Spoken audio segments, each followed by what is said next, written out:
अस्सलाम वालेकुम everyone, welcome back to my channel.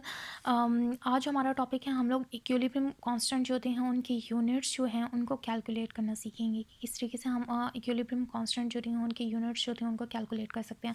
हम लोगों ने एक जनरल रिएक्शन ले लिया ए प्लस बी, जो कि रिएक्ट करेंगे, कंबाइन होंगे आपस में और बनाएंगे प्रोडक्ट्स कौन से, सी प्लस डी। ठीक है, अब हम कहते हैं हम लोगों ने के सी की वैल्यू जो थी हम वो जनरेट करना सीखी थी कि के सी की वैल्यू आप किस तरीके से रिएक्शन को देखकर ही ड्राइव कर सकते हो। के सी की वैल्यू बेसिकली हमारे पास ratio of products divided by reactant concentration होता है, ऐसे है। तो यहाँ पर हम लोगों ने क्या लिया, अपवर्ड में हम लोग हमेशा अपर में केस में हम कौन सा लेंगे, उसके प्रोडक्ट्स ही राइट करेंगे और प्रोडक्ट्स इसके कौन से थे, सी प्लस डी थे। तो यहाँ पर हम लोगों ने सी डी राइट कर लिया, divided by A B write कर लिया। ठीक है, अब हम कहते हैं यहाँ पर कि जब आप कंसंट्रेशन की बात करते हो, फॉर एग्जांपल हम जस्ट सी की कंसंट्रेशन की बात करें, तो मैंने कहा था एक्टिव मैसेज जो होते हैं उनके यूनिट कौन सा होता है, मोल पर क्यूबिक डेसीमीटर में। पिछले लेक्चर के अंदर मैंने आपको बताया था कि मोल पर क्यूबिक डेसीमीटर के थ्रू जो होती हैं एक्टिव मैसेज जो होती हैं उनको हम उसका यूनिट इसके थ्रू जो होते हैं वो शो करते हैं। ठीक है, तो यहाँ पर अब हमारे पास क्या होता है कि के सी में हम लोगों ने राइट कर लिया इज इक्वल टू, अब जो सी है उसके लिए हम मोल पर क्यूबिक डेसीमीटर उसे हम यहाँ पर राइट करेंगे और इसी तरीके से हमारे पास डी के लिए दोबारा से हम लोगों ने मोल पर क्यूबिक डेसीमीटर उसकी यूनिट को यहाँ पर मेंशन कर दिया। डिवाइडेड बाय हमारे पास क्या आ जाएगा, ए अब हमारे पास वही मोल पर क्यूबिक डेसीमीटर है। ठीक है, बी की भी हम लोगों ने मोल पर क्यूबिक डेसीमीटर यूनिट जो थे उसको यहाँ पर शो कर दिया। अब हम कहते हैं क्योंकि ये वाला मोल पर क्यूबिक डेसीमीटर इससे जो थे वो कैंसिल हो जाएगा और ये वाला इसके साथ कैंसिल हो जाएगा, बचेगा क्या, 1। तो के सी के कोई यूनिट्स नहीं है यहाँ पर, जो हम लोगों ने जनरल रिएक्शन लिखा था इसके अंदर के सी के कोई यूनिट्स नहीं है। रिजल्ट्स हम बाद में ड्राइव करते हैं इसके। नेक्स्ट हमारे पास एग्जांपल आ रही है किसकी, N2 के लिए। हम लोगों ने उसके साथ 3 हाइड्रोजन के मोल्स जो हैं वो जब रिएक्ट करते हैं तो हमारे पास अमोनिया जो होते हैं उसके 2 मोल्स जो हैं वो फॉर्म हो गए, राइट। तो अब अगर हम बात करें इसकी के सी की, तो के सी की वैल्यू कैसे हम जनरेट करेंगे, हमारे पास प्रोडक्ट की रेशियो डिवाइडेड बाय उसके रिएक्टेंट की। अब यहाँ पे प्रोडक्ट क्या था हमारे पास, NH3। अब NH3 के साथ मोल्स कितने दिए हुए हैं, 2 यहाँ पर शो किए हुए हैं। तो हम लोग कहेंगे NH3 उसकी पावर को क्या बन जाएगी, 2 बन जाएगी। तो हम लोगों ने यहाँ पर उसकी पावर 2 राइट कर दी। ठीक है, डिवाइडेड बाय हमारे पास क्या है, N2। यहाँ पर इसके कितने मोल्स थे, 1 था, तो यहाँ पर इसकी पावर क्या हो गई, 1। यहाँ पर शो करना चाहें 1 ही है, यहाँ पर 1 ही रहेगी।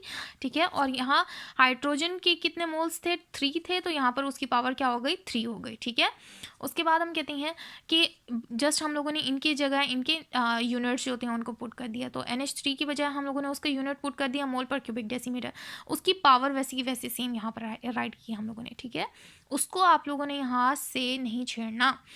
उसके बाद हमारे पास है N2 है, क्योंकि N2 जो होते हैं उसका क्या है, मोल पर क्यूबिक डेसीमीटर। अच्छा, बच्चे यहाँ पर क्या करते हैं मोस्टली कि फॉर एग्जांपल अब यहाँ पर नाइट्रोजन अमोनिया राइट किया हुआ है, NH3 राइट किया हुआ है, तो वो जो ना यहाँ की जो ये हाइड्रोजन की 3 है, जो हम लोगों ने सबस्क्रिप्ट में लिखा हुआ है 3, वो वाली पावर समझ के ना वो यहाँ पर राइट कर देते हैं, तो वो जो होते हैं वो रॉन्ग हो जाएगा।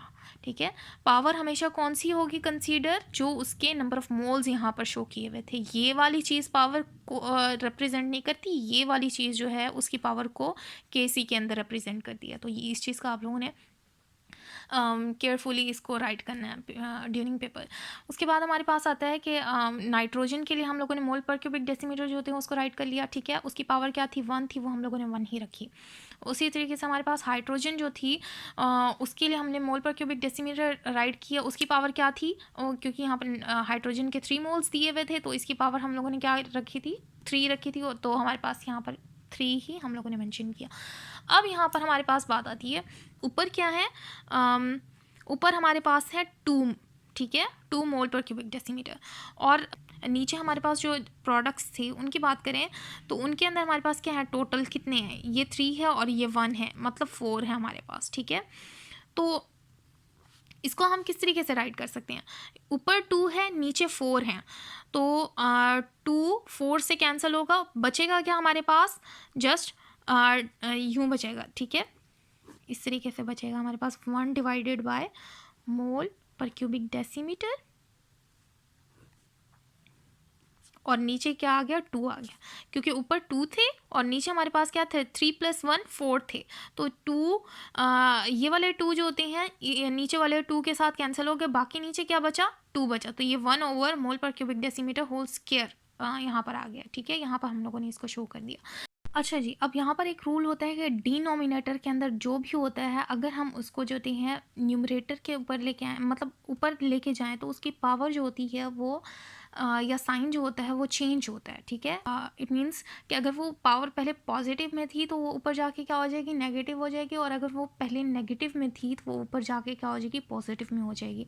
अब जब हम लोगों ने मोल पर क्यूबिक डेसीमीटर राइट कर दिया तो यहाँ पर अब हमारे पास क्या था, वो पावर पॉजिटिव 2 थी, लेकिन जब वो यहाँ पर हम लोगों ने Kc = मोल पर क्यूबिक डेसीमीटर राइट किया तो ये पावर ऊपर जाके क्या हो गई, -2 हो गई। अब ये -2 जो होता है वो यहाँ पर मोल के ऊपर क्या है, 1 है ना, 1 कंसीडर किया हुआ है ना, इसके साथ भी जाकर वो मल्टीप्लाई होगी और ये पावर इसके साथ जाकर भी मल्टीप्लाई होगी। ठीक है, तो जब हम लोग इसको राइट करते हैं कि Kc = मोल पर स्केयर, ठीक है, 2 1s are 2 ही होता है और माइनस था तो यहाँ पर -2 आ गया। ठीक है, इसी तरीके से हमारे पास डेसीमीटर के साथ अब हमारे पास -3 था, लेकिन जब ये पावर अंदर जाके मल्टीप्लाई हुई तो हमारे पास क्या हो गया, 3 2s are क्या होता है, 6 होता है, लेकिन ये माइनस माइनस मैथ का रूल है, माइनस माइनस में हमारे पास क्या हो जाता है, प्लस होता है, तो यहाँ पर हम लोगों ने +6 राइट की है। तो इस तरीके से आप इसका यूनिट जो होता है वो कैलकुलेट कर सकते हो।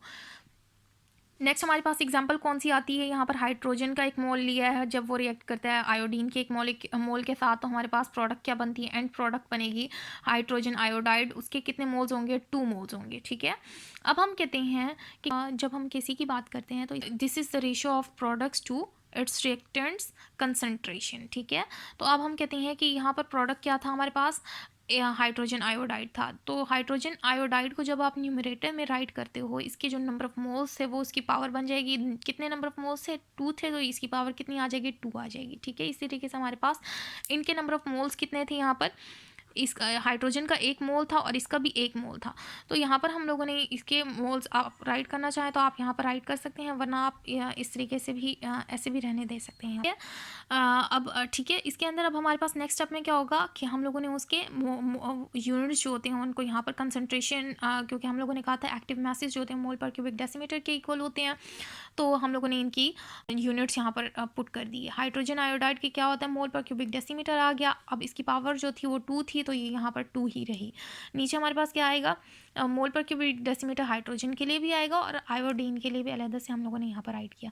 अच्छा, मोस्टली स्टूडेंट्स यहाँ पर क्या मिस्टेक कर जाते हैं कि वो हाइड्रोजन और आयोडीन इनको जो होते हैं वो सेम समझ के ना सिर्फ यहाँ पर मोल पर क्यूबिक डेसीमीटर जो होते हैं उसको राइट कर लेते हैं, जबकि जितने आप ब्रैकेट्स लगाओगे, मतलब जितने हमारे पास रिएक्टेंट्स होंगे उतने ही हम लोगों ने मोल्स पर क्यूबिक डेसीमीटर उनको राइट करना है, और उनकी पावर्स अगर हैं तो उनको राइट करेंगे, नहीं है तो आप लोगों ने उनको वैसे के वैसे राइट कर देना।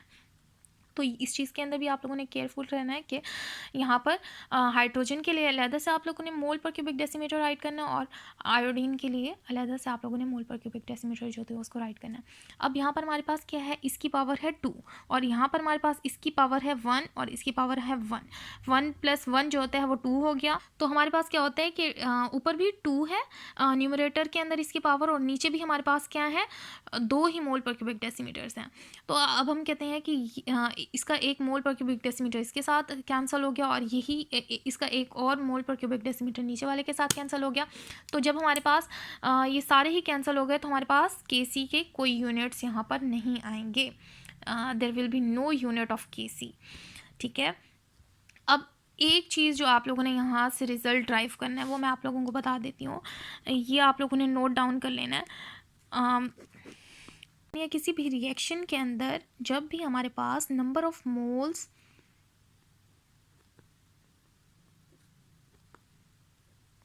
रिएक्टेंट्स के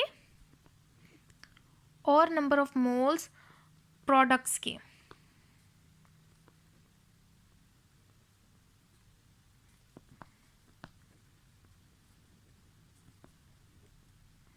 ये इक्वल हैं आपस में, तो हम उस टाइम पे बताते हैं कि Kc के कोई यूनिट्स नहीं होंगे, नो यूनिट्स। ठीक है, ये चीज़ आप लोगों ने याद रखनी है कि जब भी हम एक रिएक्शन को देख के बता सकते हैं कि इसके अंदर केसी की यूनिट्स हैं या नहीं हैं। अब किस तरीके से मैं कह रही हूँ यहाँ पर कि एक यूनिट एक मोल इसका है और एक मोल जो होते हैं रिएक्टेंट के अंदर इसका है, आयोडीन का है। ठीक है, तो रिएक्टेंट के टोटल कितने मोल्स हो गए, 1+1 2 मोल्स हो गए यहाँ पर। ठीक है, रिएक्टेंट्स के, और हम कह रहे हैं 2 ही मोल्स हैं प्रोडक्ट्स के भी। तो जब हम बात करते हैं number of moles of reactants और number of moles of products, ये दोनों इक्वल होंगे एक रिएक्शन के अंदर, तो उसके केसी के कोई यूनिट्स वहाँ पर शो नहीं होंगे। लेकिन हम कहते हैं ऑन द अदर हैंड, अगर हमारे पास रिएक्टेंट्स के और प्रोडक्ट्स के मोल्स आपस में मैच नहीं करते तो हमारे पास उसके अंदर कोई ना कोई केसी के यूनिट्स होंगे। जैसे अब हमारे पास ये है, नाइट्रोजन का कितने हैं मोल्स, 1 है और इसके हैं 3। इट मीन्स कि हमारे पास टोटल रिएक्टेंट के कितने हो गए, 4 यूनिट्स हो गए, नंबर ऑफ मोल्स हो गए सॉरी। और यहाँ पर हमारे पास प्रोडक्ट के अंदर कितने हैं, 2 हैं। तो जब हम कहते हैं कि नंबर ऑफ मोल्स जो होती हैं रिएक्टेंट और प्रोडक्ट के, दीज आर नॉट इक्वल, तो हमारे पास यहाँ पर क्या होंगे, केसी के यूनिट्स प्रेजेंट होंगे इनके अंदर। और अगर वो इक्वल हो गए दोनों साइड पर तो उनके कोई यूनिट्स नहीं होंगे। ये बात आप लोगों ने माइंड में रखनी है। हाँ जी, जो नेक्स्ट टॉपिक है हमारे पास वो क्या है, अब इसकी कुछ एग्जांपल्स हम लोग ले लेते हैं। फर्स्ट एग्जांपल जो मैंने यहाँ पर राइट की हुई है वो है PCl3 जो होती है, जब वो रिएक्ट करती है क्लोरीन के एक मॉलिक्यूल के साथ तो हमारे पास क्या बनाती है, PCl5 बनाएगी। ठीक है, टोटल 5 हो गए ना क्लोरीन के मॉलिक्यूल। अब हम कहते हैं कि इसका हम लोगों ने KC जो होते हैं वो ड्राइव करना है। वैसे तो अगर मैं ये चीज़ जो होती है उसको ना बताऊँ आपको, तो यहाँ से आप लोग डायरेक्टली बता सकते हो। हम लोगों ने जो KC की डेफिनेशन जो होती है वो राइट की थी, वो ये थी कि हमारे पास KC बेसिकली उसके प्रोडक्ट्स की कंसंट्रेशन का रेशो होता है किसके साथ, over divided by concentration of reactants, ऐसे होता है ना। तो डायरेक्टली अगर हम बात करें इसकी, तो PCl5 जो होता है वो ऊपर आएगा इसके अंदर, और PCl3 और Cl2 जो होता है वो नीचे आएगा हमारे पास। ठीक है, लेकिन अगर हम इसको स्टेप बाय स्टेप जो होते हैं वो देखें, वो किस तरीके से हम देख सकते हैं। सबसे पहले हम वही बताएंगे कि rate of forward reaction is directly proportional to its reactants. Rate of forward reaction के कौन से होंगे, PCl3 है और Cl है। ठीक है, उसके बाद हम लोगों ने वो प्रोपोर्शनैलिटी कांस्टेंट जो डायरेक्टली प्रोपोर्शनल जो है उसको यहाँ से रिमूव किए, उसकी जगह हम लोगों ने कौन सा साइन यूज़ किया, पहले इक्वल का, एंड देन हम लोगों ने उसके साथ उसका प्रोपोर्शनैलिटी कांस्टेंट जो था उसको शो कर दिया। उसके बाद rate of reverse reaction directly proportional होगा उसके अपने रिएक्टेंट के, वो हमारे पास क्या था, PCl5। उसके बाद हम कहते हैं कि रेट ऑफ रिवर्स रिएक्शन जो है इट इज़ इक्वल टू, यहाँ पर इक्वल आ जाएगा। उसके बाद हम लोग कहते हैं प्रोपोर्शनैलिटी कांस्टेंट जो होता है उसको जब रिमूव किया तो यहाँ पर Kr आ जाएगा, ये प्रोपोर्शनैलिटी कांस्टेंट होता है रिवर्स रिएक्शन का। अब हम कहते हैं जब किसी सिस्टम के अंदर जो होती है इक्विलिब्रियम जो होती है वो अचीव हो जाती है, तो उस टाइम पर rate of reverse reaction is equal to rate of forward reaction. यहाँ पर उनकी वैल्यूज पुट कर देंगे, KF PCl3 और Cl2 जो इसकी थी फॉरवर्ड रिएक्शन के लिए, it is equal to reverse reaction की वैल्यू क्या थी, Kr PCl5। ठीक है, ये लिख दी। अब हम लोगों ने वो डिवीजन वाला रूल अप्लाई किया यहाँ पर। ठीक है, KF ओवर KR आ गया, it is equal to PCl5 divided by PCl3 और Cl2। ठीक है, अब वो KF डिवाइडेड बाय KR जो होते हैं वो इक्वल किसके होगा, KC के होगा। Kc is the ratio of the products to the reactant concentration। वही हम लोगों ने बात की जो सिंपल पहले बात की थी कि हम किसी भी रिएक्शन को देख के उसकी Kc की वैल्यू जो होती है डायरेक्टली बता सकते हैं कि ये बेसिकली रेशो ऑफ प्रोडक्ट होती है to the concentration of reactants. ठीक है, उसके बाद हमारे पास नेक्स्ट एग्जांपल हम लोगों ने यहाँ पर ली है 2NO2 की। अब यहाँ पर हमारे पास क्या नंबर ऑफ मोल्स बताए हुए हैं ना इसके, जब ये नंबर ऑफ मोल्स हम वहाँ पर बताएंगे तो वो उसकी पावर बन जाएंगी, या कोफिशिएंट जो होते हैं वो पावर बन जाते हैं यहाँ पर, जिससे हमारे पास कौन सा प्रोडक्ट बन रहा है, N2O4 बन रहा है यहाँ पर। सिमिलरली यहाँ पर हमारे पास क्या होता है, रेट ऑफ फॉरवर्ड रिएक्शन जो वो डायरेक्टली प्रोपोर्शनल होता है उसके अपनी रिएक्टेंट्स के, और इसी तरीके से हमारे पास जो रेट ऑफ रिवर्स रिएक्शन होता है वो उसके रिएक्टेंट्स के इक्वल होता है। तो यहाँ पर इसका रिएक्टेंट रिवर्स रिएक्शन के लिए कौन सा होगा, ये होगा, और फॉरवर्ड के लिए कौन सा होगा, ये रिएक्टेंट होगा। उनके हम लोगों ने KF जो हैं वो यहाँ पर शो कर दिए हैं, सॉरी यहाँ पर नहीं आएगा, ये नहीं आएगा यहाँ पर। ठीक है, यहाँ जब प्रोपोर्शनैलिटी डायरेक्टली प्रोपोर्शनल का साइन हम एंड करेंगे तो हमारे पास इक्वल आ जाएगा और KF आ जाएगा, और फिर उसके बाद हमारे पास उसकी रिएक्टेंट्स आ जाएंगी।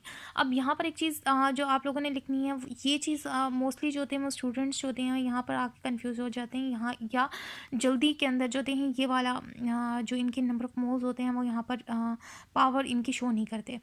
तो जब भी आप उनकी मोल को देखें यहाँ पर तो वो उसकी पावर यहाँ पर ज़रूर शो करेंगे। ठीक है, उसके बाद हम बात करते हैं यहाँ पर रेट ऑफ फॉरवर्ड रिएक्शन जो है वही बात सेम टू सेम कि वो इक्वल होती है। जब इक्विलिब्रियम जो है वो अचीव हो जाता है तो ये रेट ऑफ रिवर्स रिएक्शन के इक्वल हो जाती हैं। उनकी वैल्यूज़ हम लोगों ने यहाँ पे पुट करनी है एंड देन हम उनको डिवाइड करेंगे। डिवाइड करने के बाद हमारे पास इस तरीके से रिएक्शन आ जाएगा।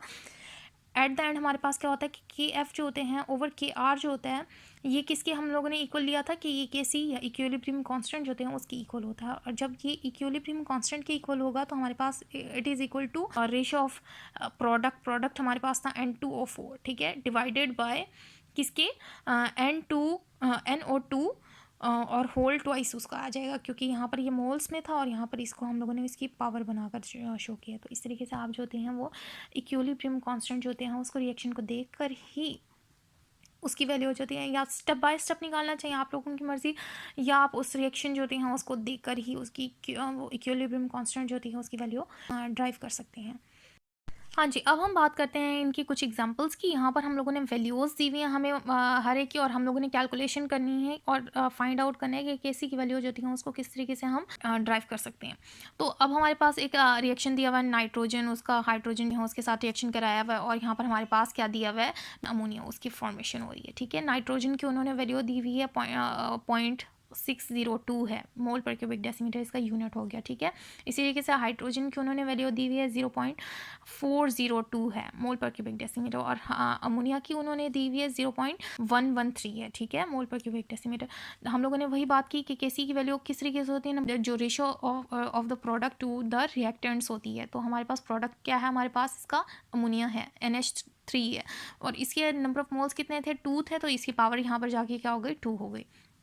डिवाइडेड बाय हमारे पास नाइट्रोजन आ गया, उसकी पावर उसके नंबर ऑफ मोल्स 1 थे, और यहाँ पर हम लोगों ने क्या किया, शो करना चाहें तो कर सकते हैं 1 है, यहाँ पर आप 1 राइट भी कर सकते हैं अपनी आसानी के लिए, ठीक है। फिर उसके बाद हमारे पास दूसरा रिएक्टेंट इसका कौन सा था, हाइड्रोजन था। अब वही बात मैं यहाँ पर कर रही हूँ, बार बार मैं आपको बता रही हूँ कि यहाँ पर बच्चे जो होते हैं ये वाली चीज़ को पावर समझ के उसको यहाँ पर राइट कर देते हैं, और इसको जो होते हैं वो यहाँ पर राइट कर देते हैं। तो ये चीज़ें जो होती हैं आप लोगों ने जहन में रखनी है, ध्यान से आपने इसको राइट करना है कि ये इसकी पावर नहीं है। नंबर ऑफ़ मोल्स जो यहाँ पर लेफ़्ट साइड पे इसके दिए हुए होंगे ये इसकी पावर को शो करेंगे, ठीक है। तो हमारे पास हाइड्रोजन एक मॉलिक्यूल है, तो उसको हम किससे शो करते हैं, H2 से ही शो करते हैं ना। जब आप एक हाइड्रोजन के मॉलिक्यूल की बात करते हो तो उसको आप H2 से शो करते हो, ठीक है। और इसके साथ जो हमारे पास दिया हुआ है लेफ्ट साइड के ऊपर, ये इसके नंबर ऑफ मोल्स हैं, मतलब 3 हाइड्रोजन के मॉलिक्यूल्स प्रेजेंट हैं। तो यहाँ पर हमारे पास एक हाइड्रोजन का मॉलिक्यूल है, उसकी पावर कितनी हो जाएगी, नंबर ऑफ मोल्स कितने थे उसके अंदर, 3 थे, तो यहाँ पर हमारे पास उसकी पावर हो गई 3। डन हो गया यहाँ तक।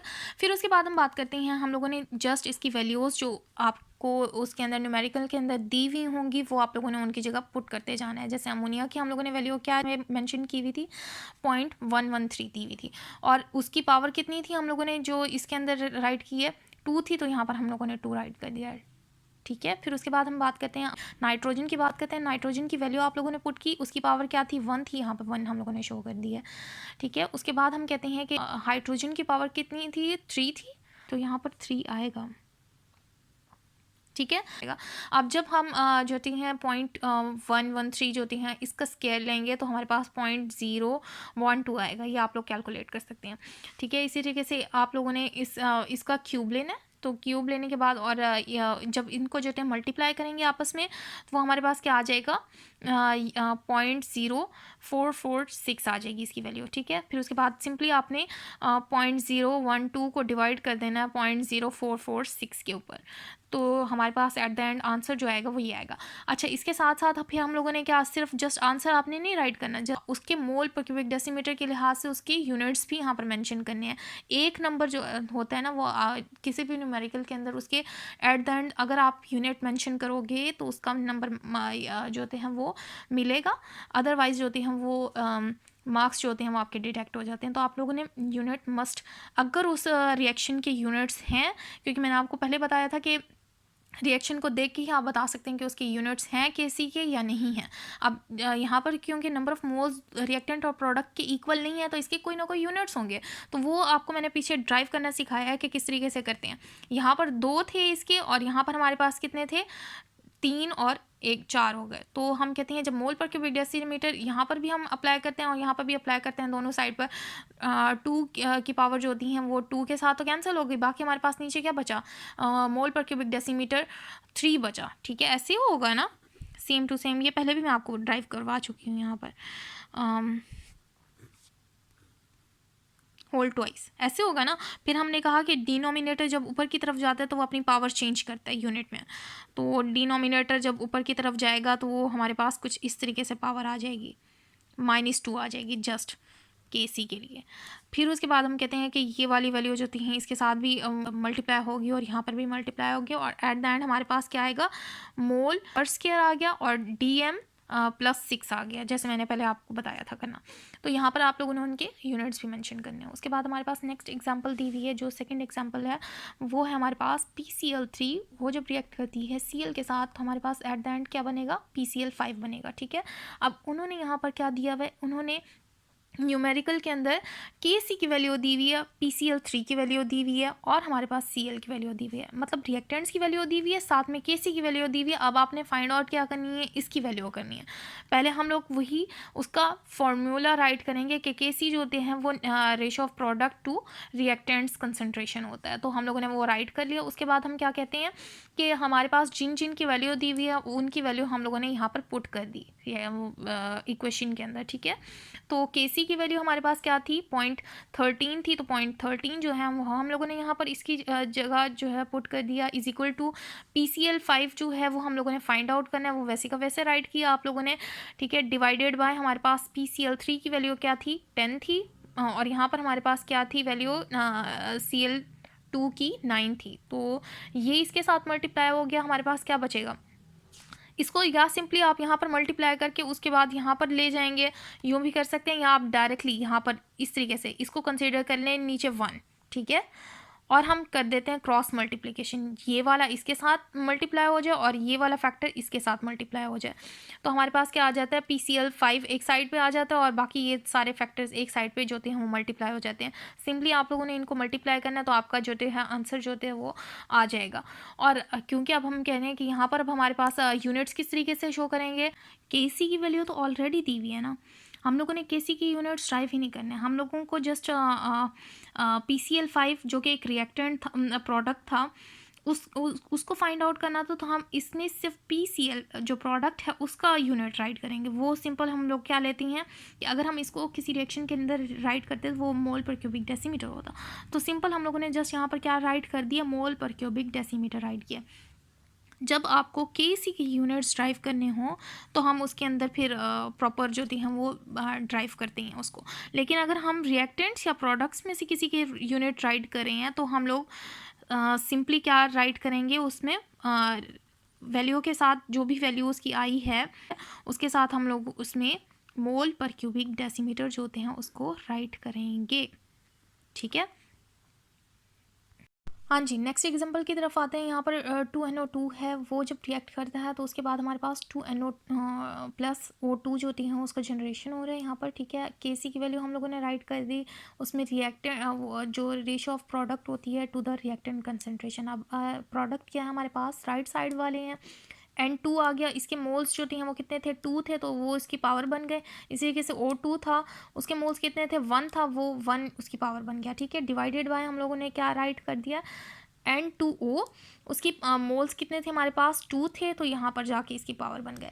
उसके बाद हम कहते हैं कि जो यहाँ पर इनकी वैल्यूज़ थी वो दी हुई थी रिएक्शन के अंदर कि N2O जो है वो 1.1 थी। ठीक है, N2 जो थी वो 3.90 थी। ठीक है, फिर इसी तरीके से हमारे पास ऑक्सीजन की वैल्यू जो दी हुई थी यहाँ पर 1.95 दी हुई थी। तो हम लोगों ने जस्ट इनकी वैल्यूज़ पुट की हैं, फिर हम इनको मल्टीप्लाई करेंगे। मल्टीप्लाई करने के बाद हमारे पास जो है उनको सिंपली हम लोगों ने डिवाइड कर देना है, तो हमारे पास आंसर आ जाएगा।